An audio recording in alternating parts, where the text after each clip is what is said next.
Government Day meeting to order is November 1st, 2024, at 10:30 a.m. Let's all start with pledge of allegiance. I pledge allegiance to the flag of the United States of America and to the republic for which it stands, one nation under God, indivisible, with liberty and justice for all. Okay, well, thank you all for being here. Oh, now the meeting can start. Okay, I'm glad you got here on time. I was being facetious. We have introductions. Mr. Leo Dutton, our county sheriff. Amber from Lewis and Clark Public Health. Shelley Lewis and Clark Public Health. Oh, you're hanging up on us here. And to my left is Commissioner Tom Rolfe and Roger Balls, who actually runs the whole thing for us. And this is Gerald Kurtz from the Forest Service. He's here in place of our buddy Jim, because Jim had more important things to do, but we're glad you're here. And we have Jenny Chambers, who's head of the Public Works Department. And these people will all be giving you reports, along with the honorable head of the Community Council, Zach Muse. All right. That's the, oh, and I'm Candace Payne. Yeah. Okay. First report is from the sheriff. Do you want to commence? Sure. I assume you'll start with Sure, a little I levity. will. Excuse me, one thing I forgot. We have to remind everybody to go up and talk into the microphone at the podium. We are recording this. Good morning, in the everyone. interest. I'm not quite done yet, hot dog. In the interest of public notice and letting everybody know what we're doing, we have to record every meeting, and we will do that. And thank you very much for your patience, Sheriff. I appreciate it. You may commence. Making sure when he stutter starts. or anything. Oh, All right, well, good morning. We'll start off with, I noticed you survived Halloween. There was ghosts and goblins all around. You noticed little white things. What we did know, you know that I'm the coroner as well, but what we have discovered is that goblins won't eat ghosts. Did you know that? They taste like sheep. good one, Sheriff. So, some things to visit about. Movement in the sheriff's office. The Captain Wright, who's been there for coming up on 23 years, is going to retire this year. And he's going to work for a company that does upfitting or putting equipment in emergency vehicles. He's qualified to do Dana Safety Supply. So if you happen to have an emergency vehicle, I'm sure he'll be getting a hold of you to see how your supplies are doing. He is somewhat of a people person. That leaves a vacancy in the Special Operations Captain, but rather than hire or promote another captain, what we did was promote a detention lieutenant up to detention commander. And his name is, I'm having a Candace moment here. Happens. When you get old like us. Yeah, Christensen, Troy Christensen, and Commander Christensen. He'll do a great job. He got promoted and started on Monday as the commander. Then we will be, that'll open up a lieutenant's position there, and then we have an additional lieutenant. And what we hope to do is, we've instituted something called behaviors, or critical behaviors, or essential behaviors that employees know what's expected of them. They don't have to come ask. They can regulate themselves. So those are the things that, instead of always them worrying, so I'll give you one that's called blameless problem solving. So if fundamental behaviors, that's what they are. And they got to help pick them. So blameless problem solving is instead of us usually going, aha, Candace did it. Instead of doing that, the first thing we look at is systems. Systems would be policies. Is our policy accurate? Did we have the right thing written down and did the thing happen that we wanted to? The second thing was training. Did we do the right training? Was this person trained correctly? And then the last part is the person. Talk to them, and maybe they did it with a core value. But what that helps the employee do is not be afraid to do their job. Because we don't hire malicious people to work for you, we hire good people. We need to institute those fundamental behaviors, and we'll be working on that. So that leaves, trying to think of other exciting news that will be coming along. You know, I was gonna talk about the corner division, but that's always a dead issue, so they had a question about that one. Anyway, they've been busy. He's gonna miss out on all the jokes. I know, my wife tells me more funny, less often, so I'm working on that.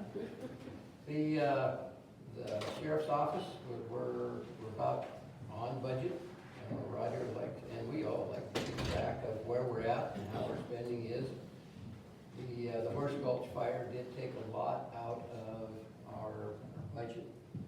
Speaking of the Horse Gulch fire, there was a gentleman, and I'll be bad at his last name. We'll just go with Ricky, because that's his first name. He's from Italy, and he was Giuliani's, that was the pilot that crashed fighting the Horse Gulch fire, crashed and died. He was just emotionally impacted. He's from Italy, but he speaks fairly decent English. He flew all the way over to see the crash site, went and got flowers. We took him out there. But I always think about how us in emergency services get sometimes callous because we have to. We have to shut emotions off so we can do our job. But he's also a firefighter. He flies the CL 415, the 415 or 420, the real big super scoopers over in Italy. And he came all the way over here, wanted to do that. And I was impressed of the extent that he went to just to say goodbye. I know some other people might do that, but fly from a different country just to do that was nice. It was nice to help them search and rescue. Gave up their time on a Saturday to come out with a boat, and we took him out to the crash site. Hard part for him was that plane was extremely well built. It's a Airboss, I think what they call that. They're well built. She did survive the crash, but it did knock her out, and the cause of death is she drowned. She hit into the cliff, slid down into the water, and she was unconscious and drowned. So that was hard for him to conceptualize, but seeing the cliff, seeing where it happened, really helped him. So sometimes, even through death, you get to do nice things to help people.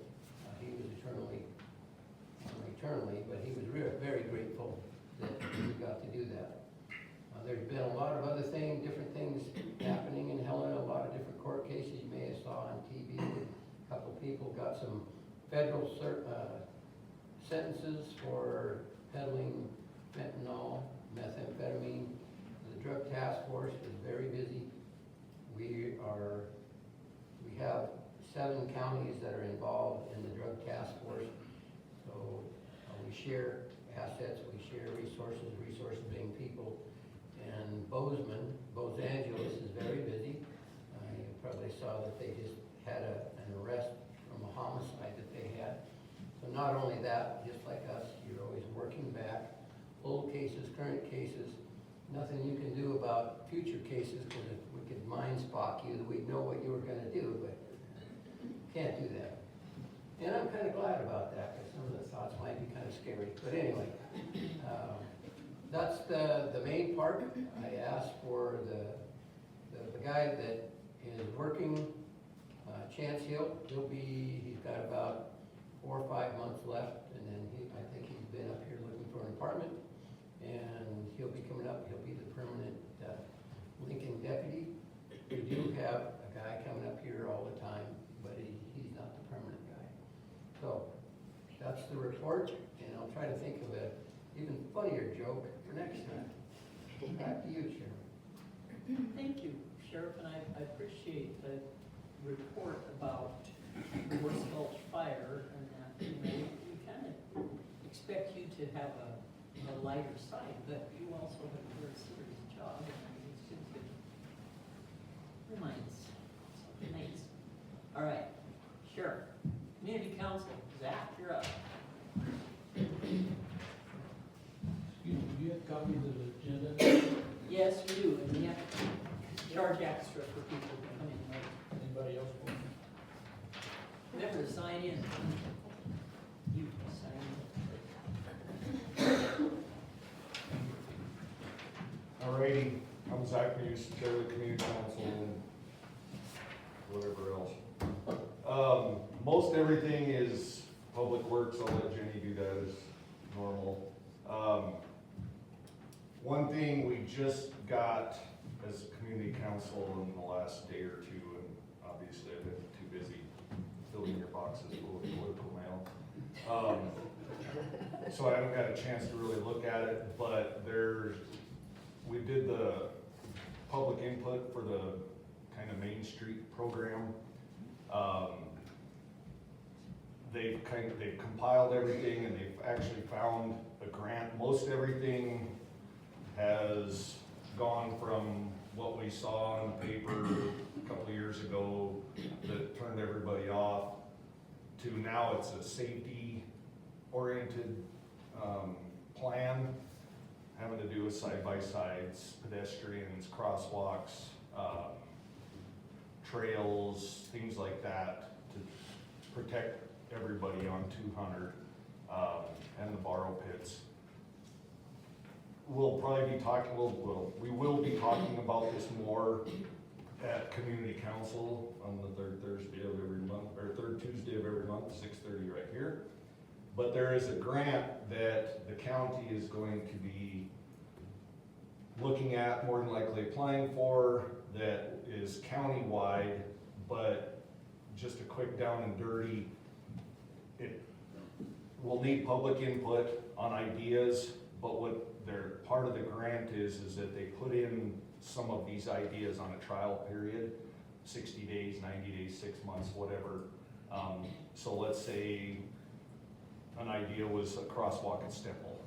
So they would temporarily put in this crosswalk at Stemple and see how much use it gets. Is it, you know, a viable option? And then will DOT do it? All these different thoughts on it. And apparently, just from kind of speed reading through it, DOT's on board with a lot of this stuff. And this is kind of an avenue for the funding. So once we start talking to the county about it more and kind of get into the weeds on it, we'll let you know. If you can, please come to community council so we can get your input. If you don't give us input, then you're leaving it to 4, 5, or 6 people to make the decisions for you. So, as with everything. And if you like our ideas, then that's fine. But if you would like your input considered, please show up. Other than that, I don't really have much. Just a reminder that we are still in fire season, which has been more than obvious in the past week. If you're gonna burn, we're not messing with burning. As far as open and close, depending on the conditions. Fire conditions are worse now than they were in August, because everything that was still green is no longer green because it's getting down to 10 degrees at night. So keep that in mind. If you're hunting and you have a warming fire, please put it out before you chase that elk or whatever, grouse or whatever you're chasing. And if you're burning something, just because it was not doing anything yesterday, it might today. The last burn or fire we had here just out by the cell tower, It was from a burn that was started, a small pile, on Monday morning. It was wet, rainy, and it took off obviously Wednesday. And it just takes one little ember, because everything out there is very, very receptive to turning into a big fire. So please be careful with your burn. And that's all I have. Well, thank you very much.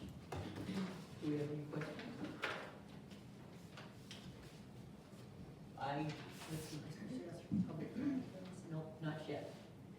I got one go back real quick. Oh, And the biggest issue with the burning and the fires is DNRC, I mean, they lose all their people basically beginning of September into August. There are a few around the western part of the state that can come over, but that takes a while. And Forest Service in the same boat, you know, they don't have a lot of people, and it's just not a normal time for us to be worried about big fires, so it's critical. thank you. You may be excused. Public comment? Public comment. Public hearings are all regular and part of the Forest Service. Want me to go? And you need to go, just Okay. like everybody else, stand up there and talk in the microphone, introduce yourself, state your name. Gerald Kurtz from the U.S. Forest Service representing the Lincoln Ranger District. Our report out is mainly hunting season's been extremely busy, campgrounds are still busy, dispersed camping's been busy. Zach kind of spoke to the fire danger that's out there. We've helped assist on a couple of fires. We've helped assist on a hunter fire and the debris burning. This following week, the fire crew will start burning piles starting in Alice Creek, and then they'll move over as winter and snow permits into that shaded field break, Lincoln Springs, over to Beaver Creek, and then finishing some firewood cutting piles and debris in that Stonewall Basin area. And then as winter continues, we'll continue to keep doing fuels reduction, jumping over to the Dalton Mountain side and working over there. I have a question. I heard someplace that there are, and I think it's Forest Service, burning piles within the realm of here in Lincoln? Yes, we And, okay, and people are concerned about when those will be burned and if they will be given adequate forewarning. Can you talk a little about the plan for that? So any pile burning we do, our PIO posts, I'm not good with that. our public information officer will post any pile burning that we're doing and the location of it. And it's not perfect, but it's all weather dependent and how we move across the Lincoln Valley. And so as certain elevations might become available sooner, and then if we get snow or it dries out, we just kind of have to keep checking those piles and move across Lincoln. But our plan is starting Monday is to start burning Alice Creek, finish those, then we'll be moving down towards Beaver Creek, Lincoln Springs, Stonewall area. And I understood that part, and maybe I've misunderstood where these piles are. Are there piles in Lincoln? Like, These are just Forest Service piles on Forest Service. That was private, okay, that was a private, yes, okay. because burning is open. We still have, Leo, didn't you close open burning here recently? According to Zach, the fire issue is still a big issue. And you don't have as much personnel as you did have. Correct. And so I can see that homeowners would, just because your resource information person, is that what? Our public information Public officer. information. So when you say they will post that, what does that mean? It's on the internet, or do they call Zach, or do they, how is this? Yep, we talked to the sheriff's office, we talked to the DNRC, we talked to Zach before we even light any piles. And so the information goes out, and then we put it onto the webpage under our burn permit. We actually have a burn permit for the Forest Service. And a Facebook page. And a Facebook Okay. page. Well, I know this is hard to believe, but there are those amongst us who are not as internet friendly as we might be. And if I wanna know that somebody's burning something, I'm not gonna rush back to my house and check the internet. I'll probably swing by the post office or, so anyway, thank you for that information. Appreciate that. One other question related to the burdens. I understand there's a lot of work done up here under some of the power lines. Is that work that you folks are doing, or is it, who's doing that? Northwestern Energy's done a lot of So work that's doing, yeah, both field work, but also doing, hazard tree removal along those power line corridors. And I understand they're leaving some dead piles there, I suppose, waiting until winter gets here to do something with them, is that right?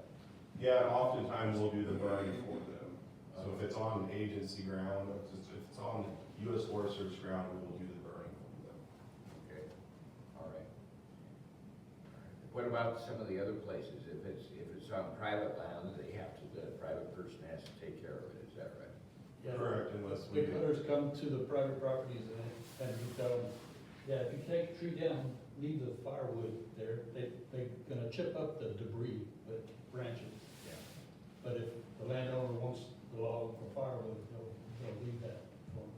All right. But they're not chipping the branches. Oh, hey, wait a They're minute. supposed to do something. You need to identify yourself, stand up, say, my name is, and then, so that it gets onto the My name is record. Rick Foreman, and I live in Maiden Springs. Rick, And you answered one of my questions, the piles around the cemetery up there, I'm on the cemetery board. And is that gonna be part of your, As soon as snow allows, Yeah. some piles, because there's a lot of green material, are gonna have to be left and let them cure for one more summer. But piles that are available that do have enough of a dead component, we do plan on getting those off the I hope landscape. they did that cleanup because of the fire Yep. that was up there. Appreciate that, thanks. But Thank you. and this gentleman, state your name and come to the microphone, please. Oh. I'm supposed to be enforcing these rules. Not as good as, what's his name? Andy. My name is Mike Grimes. I live about 12 miles from here.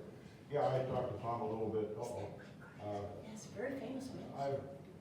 They've done a really good job of clearing the power lines. I know on my property, they cut a lot of trees, about 25, I think. And they were kind enough to leave the trees whole, so I could pull them out instead of having 500 pieces of wood to pick up Yeah. by hand. But I've never seen as much residue alongside the highway in the burrow pits in the past. And it's all gonna be dead, and it's all gonna be very dangerous, I think, if somebody threw a figure out. So, are they gonna, I mean, right now, there's not piles, it's just, what do they call it? Broadcast. Loft and scatter. Loft and scatter, yeah. So, I mean, I've never seen such a big mess. I don't know, Tom, did you notice on your way up here today? They got down on the sides of the road and they drove over all the brush and crushed it all. That's all gonna die. Is there any plans to clean that up, I guess is the question. Is that a Forest Service question, or? I'm not sure who the question is for. The company who did it is an independent company, I believe. Hired by Northwest Energy. Hired by who? Northwest Energy. Yeah. And Northwest Energy doesn't even know what they're doing and how little of it they're doing, like dumping trees in beaver ponds and leaving them, and, yeah, so they're not happy either. Aren't they? Yeah, I just had never seen such a, and I don't mean to be critical, I know that they're trying to do their job, and they were nice enough to me, to talk to me, and leave the tree full on my property. But, the lop and scatter to me is terrible. I can't imagine that there's anything else trying to walk through that stuff, but hopefully there is gonna be some plan to clean some of that up. It's gonna be a big job. So ultimately, Zach, would it be the power company, the Northwest Energy, who's ultimately gonna be responsible? No, they're the ones that hired these people. Yeah. So they're the ones, if you have complaints, talk to them. The power company. Yeah. Yeah. Well, I don't mean to complain, I'm just concerned about the You fire. should. danger. This is what we're here for. Yeah. Thank you. So, do you, when you come up to the microphone, you seem to have an opinion on who should clean this up, and I need your name. I mean, I don't want your name for the record.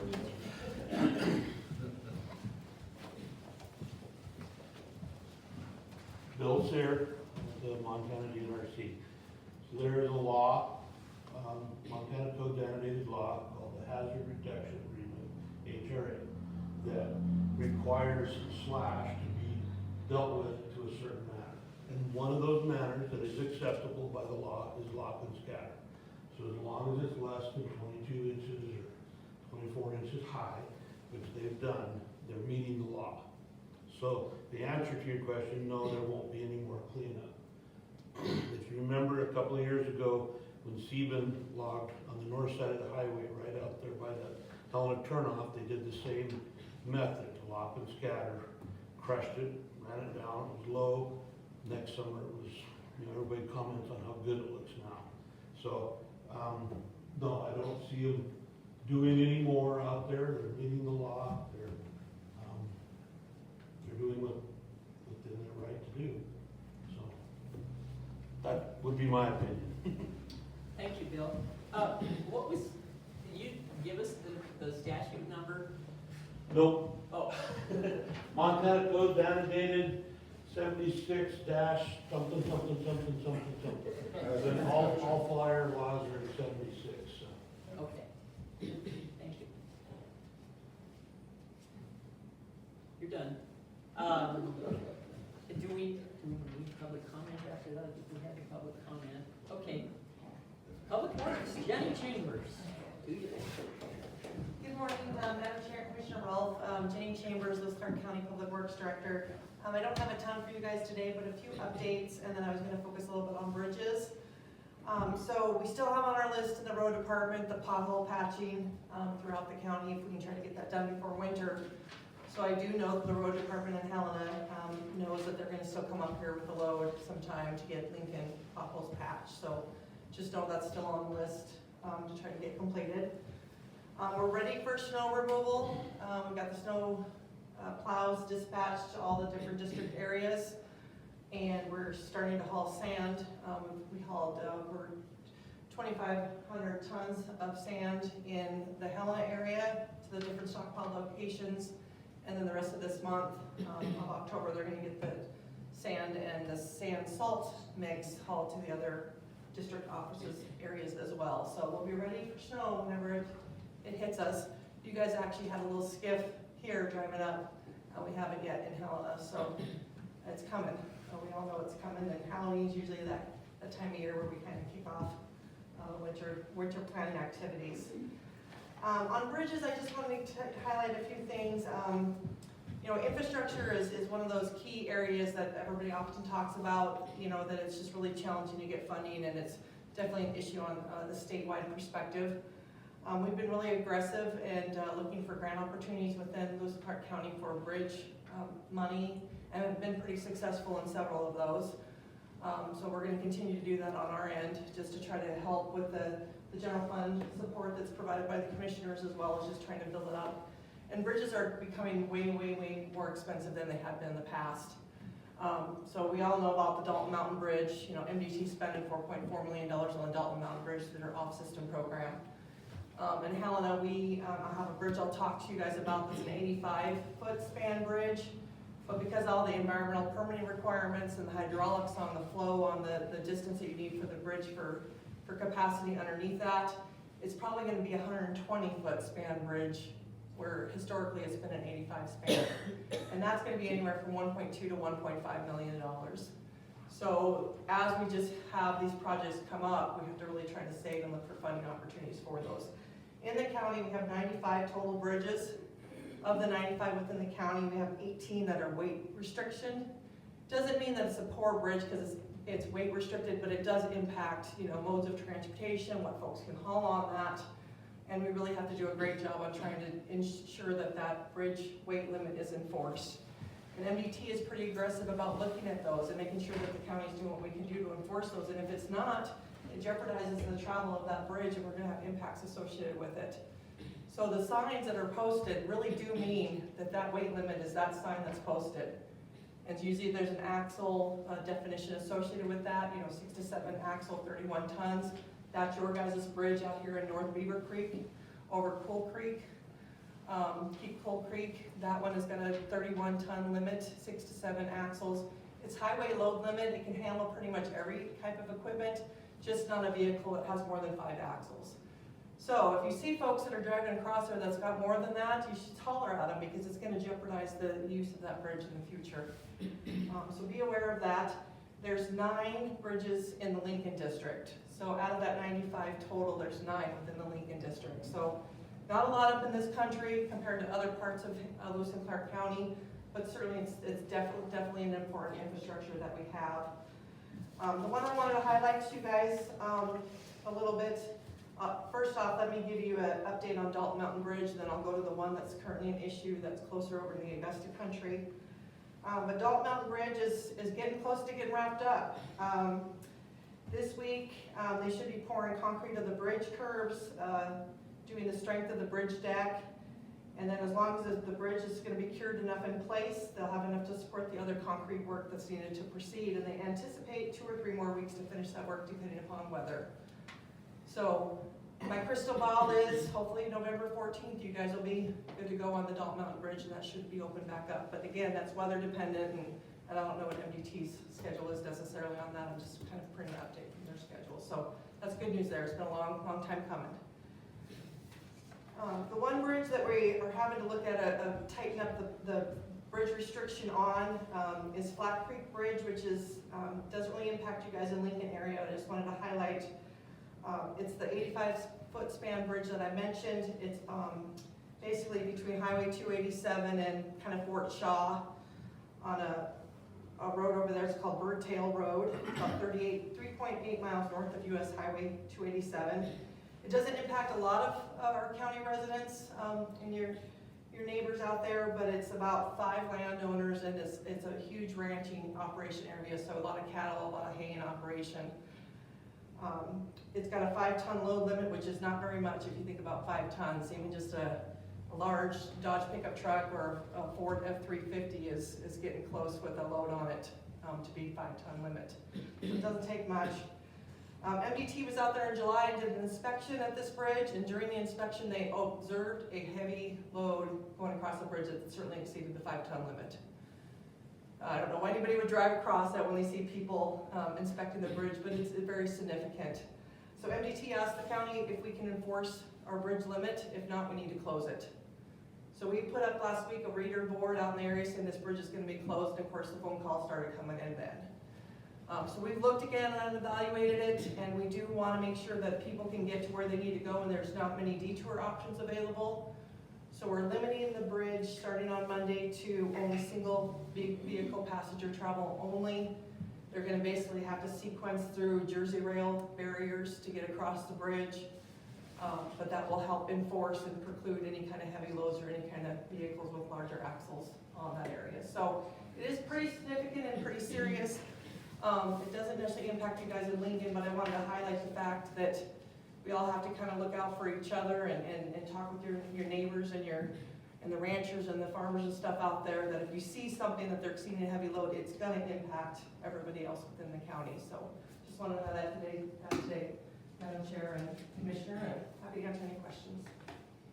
Okay, and earlier this week, Jenny and I assume she talked to Tom and Andy, and how important this is. The loads that are causing the problems are those big trucks with the great big round bales on them, you know? So these people need to get that hay out of the hay field and to people who buy it. So they're using the bridge, and if we don't let them use the bridge, they can't get their hay out of there. You can see, this is not popular. Last night I was falling asleep and I came up with a possible, we don't have money for $1 million bridge, but those people could load one of those big bales onto the back of a pickup and get that across the bridge and haul it over and load it onto the semi-truck once it's over the bridge. So if they moved it one bale at a time, and I know that's cost prohibitive, but it's not as bad as $1 million bridge, or cutting that bridge off entirely so those people can't get out there. So, okay, any comments, public comment? Well, in that case, we will just move on to the public health report. Go for it.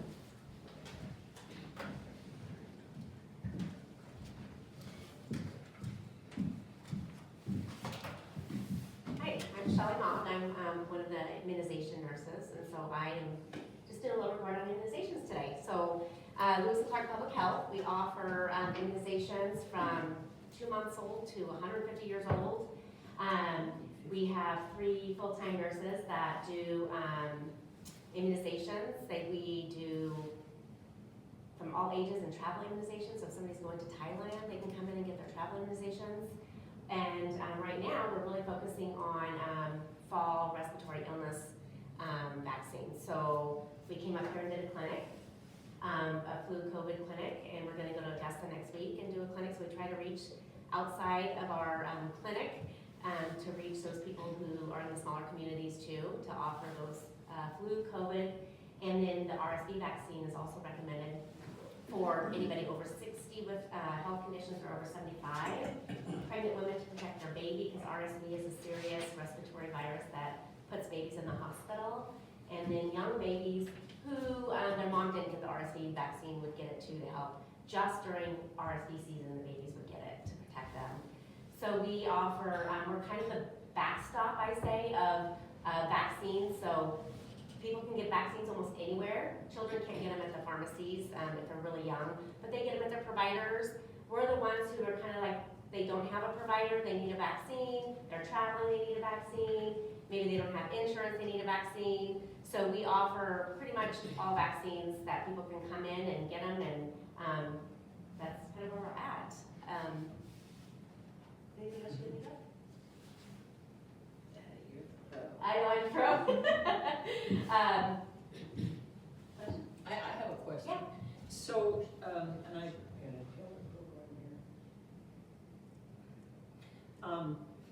do you compete with the PureView program? Oh, that's a good question. So we're in the same building as PureView. So PureView up here offers all the vaccines too, because they're a community here and they offer all the vaccines pretty much all the vaccines we do. We do pretty much all combination vaccines, and they might have a limit.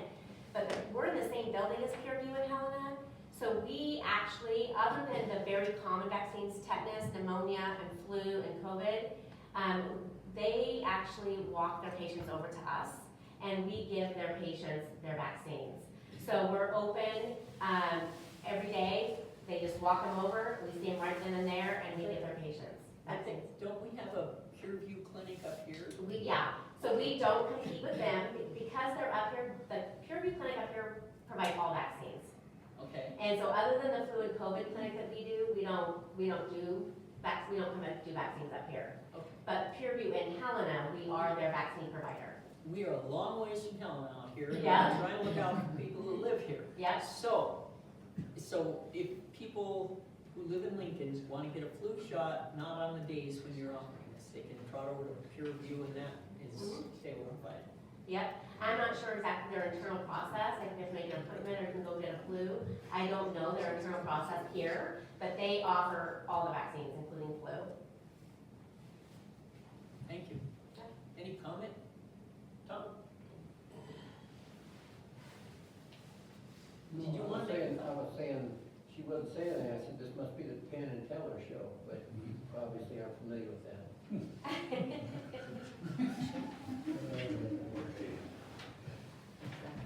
Do we have any relevant public comment? Thank you for your report. Could you spell your last name? Yeah, M-A-A-G. G? Oh, I thought it was Mott. Okay, thank you, I appreciate that. All right, that is the public health report. Do we have other business?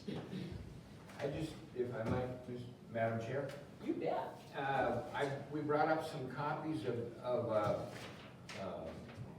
information, access to information on the growth policy. The Lewis and Clark County growth policy has to be analyzed every 6 or 8 years, and we're in the process of redoing that with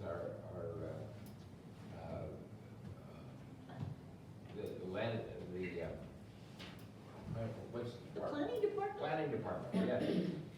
anyway, there, and I wanted to, this is it's got the QR codes, which is hard for older folks like me to do, but it works. And it gives you access to all the information. They did hold a meeting up here, but got very little turnout. So if anybody has interest in what the growth policy, how it's developing, and would like to get some input, these have it. We've got some extra copies for everybody if they're interested in taking a look at the growth policy that's being developed. The changes in the growth policy are being worked on right now. Thank you, Tom. As I think it was Zach said earlier, there's about 4 or 5 people that always come to these meetings, and everybody complains because they didn't like what the committee did. Well, show up and pound on the door. You've got to participate. So please encourage the people who live, because here in Lincoln, all those people in Helena really don't think of you as part of the community. So you are, and these growth policies could impact your ability to, start a new business or sell what you've got, or, so it really is important. And I don't think these are really the sign of the devil. Somebody told me that these are a sign of the devil, so I All right, anything else? Clarification if I may from Jenny, is Black Yep. Creek, did you all, Yeah, play ball.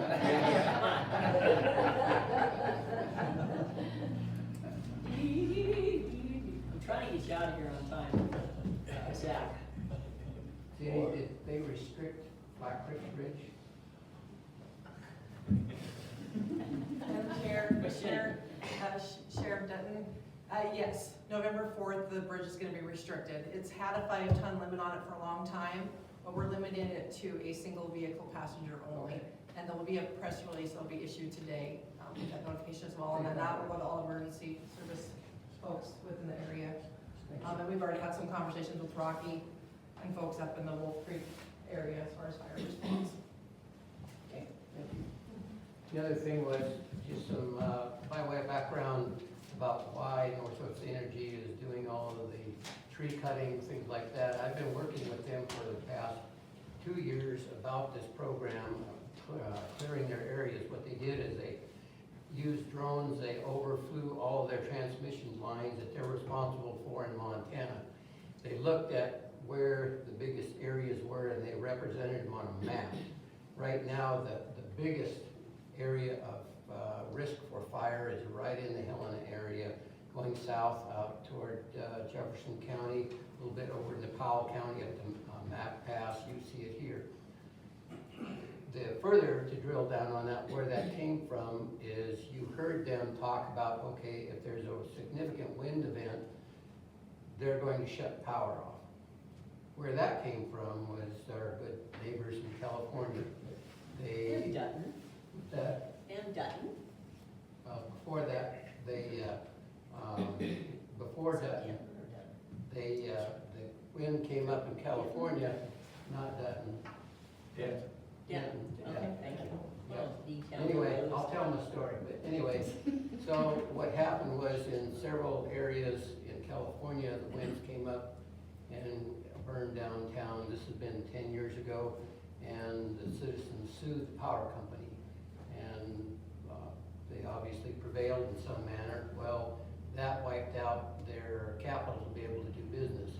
So, as you would expect, a business has got to protect themselves from liability. What they do now is, it sounds like 30 miles an hour to me, but anyway. They will shut the power off so they don't get sued. So one of the things they would do is agree to, okay, we'll go out and service or police the power lines. So if the power line goes over, the propensity of starting a fire is reduced. It's not going to eliminate it, but it will help, because they had trees growing right up underneath, and they had big trees that if they fell over would fall into the power lines.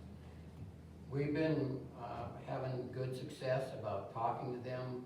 the chances of them shutting your power off get less and less as they do maintenance work on their power line. So I'm happy that we can reach that agreement, that they're working on public safety along with us, and it isn't all about the bottom dollar. But I understand if your company's going broke because your equipment caused a fire, then you do one of two things. You mitigate the risk, and then you try to stop where it's starting the fire. But if you hear that Northwest Energy is going to shut the power off, that is true. They would do that.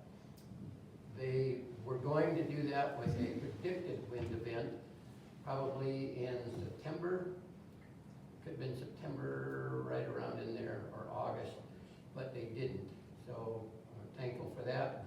The thinning continues, but I'm just giving you that's why they've been having more of an emphasis on cleaning up around their power lines.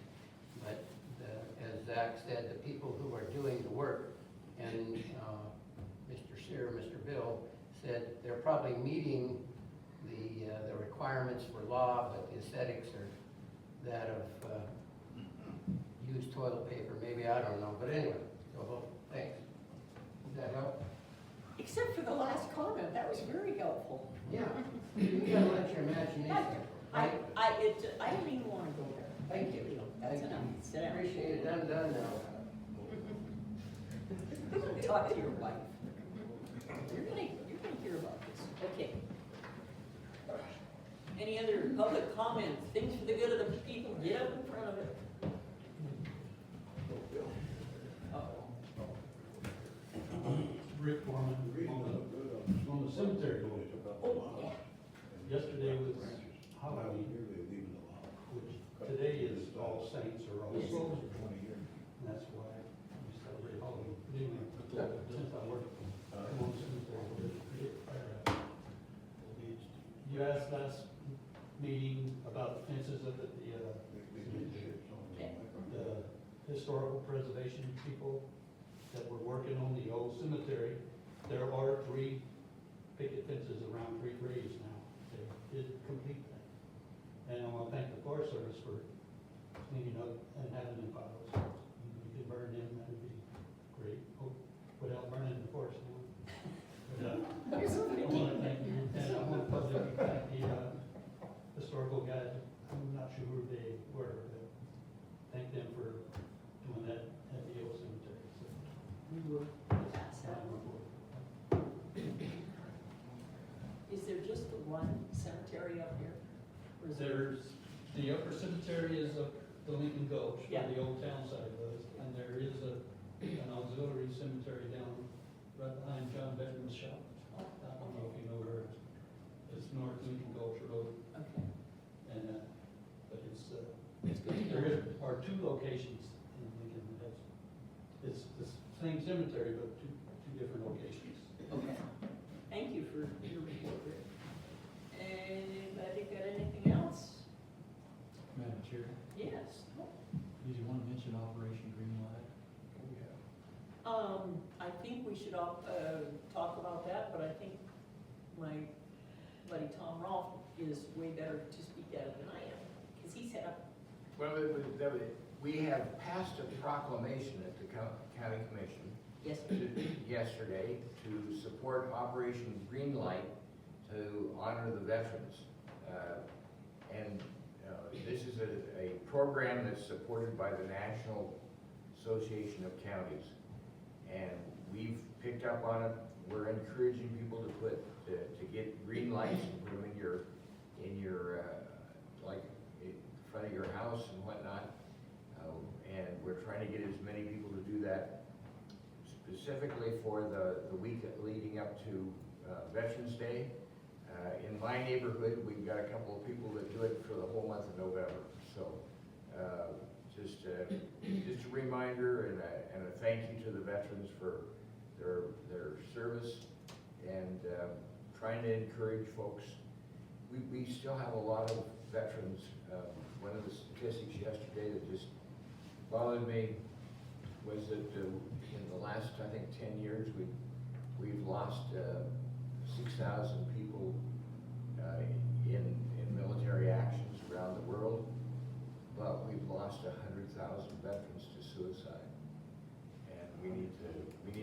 let those people know that they're appreciated for what they've done for our country, and this is a small way of doing it. So, And take a where- look at Operation Greenlight on your website, on your computer if you have a minute.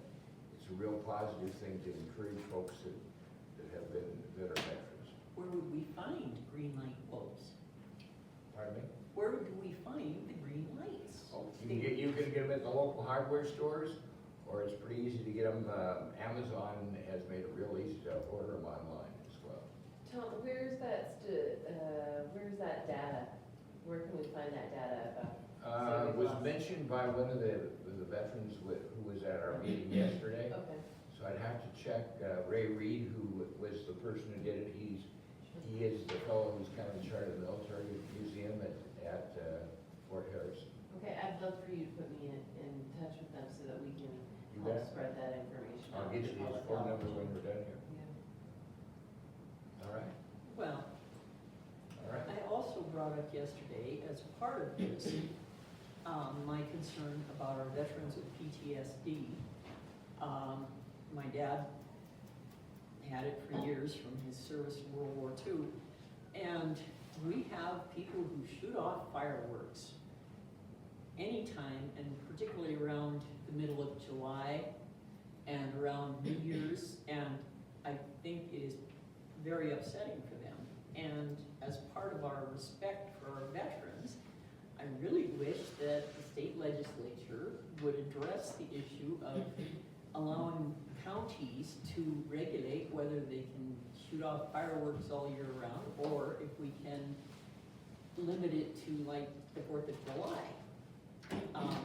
The county commission, the individual counties can't do anything. The cities can control shooting off fireworks within their boundaries, but the counties can't. And where I live, I've got a bunch of veterans living out there, and I think it is a problem. So, there ends my speech. All right. Okay. Anything else? I guess I will say one more thing. You Do I go need for to it. go up there? Yes, you do. Okay. And state your name, because you haven't been up in front of the microphone before. Hi, I'm Amber with Public Health. And, What's your name? I'm Amber Johnson with Thank you. Lewis and Clark Public Health. Gotta be on the record. Sorry, I'm on the record first and last. So speaking of just kind of a really tangible way to help veterans, so I know that the United Way of Lewis and Clark County, which Public Health works with quite like on the regular, they're working on a capital campaign to raise money to buy the Helena Inn, and there's going to be a certain number of, so it's not a shelter, it's supportive housing, and it's for people, they can, have a permanent place to live, build their credit, build their rental history, and also have built-in support that they need to succeed as tenants and renters. And so, just putting this out there, I know that Thanksgiving is coming, Christmas, but the Helena Inn is working on a capital campaign to raise money to buy, the United Way is raising money to buy the Helena Inn. Again, not a shelter, but supportive housing, and I know that they are working with Fort Harrison on an agreement to make sure that multiple of those units are gonna be available to our local veterans who are struggling with housing. So, just something to keep on your radar in the charitable season ahead. Could you give us an explanation as to where the Helena is located? Yeah, so the Helena Inn is located, in Helena, as you can imagine. But is it the one out? Near Shelley's Cafe, Okay. like where, kind of the highway and the interstate meet, Okay. in the middle of Helena, like, Cedar. on Cedar Street. That near U-Haul, right? Behind U-Haul, behind the U-Haul, yeah. That used to be Kmart, yeah. Okay.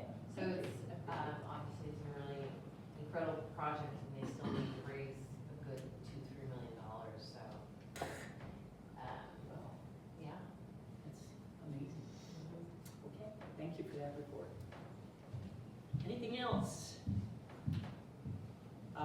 Well, the next meeting will be December 6th, 2024. I assume it's the same place. We don't have a fire, it's burned down. comment on any matter within the jurisdiction of the commission that is not included on the agenda as we have heard. Okay, speak now or forever hold your peace. In this case, we're meeting is adjourned. Thank you. Oh, yeah. Thing you didn't bring it. No, I found that consumer works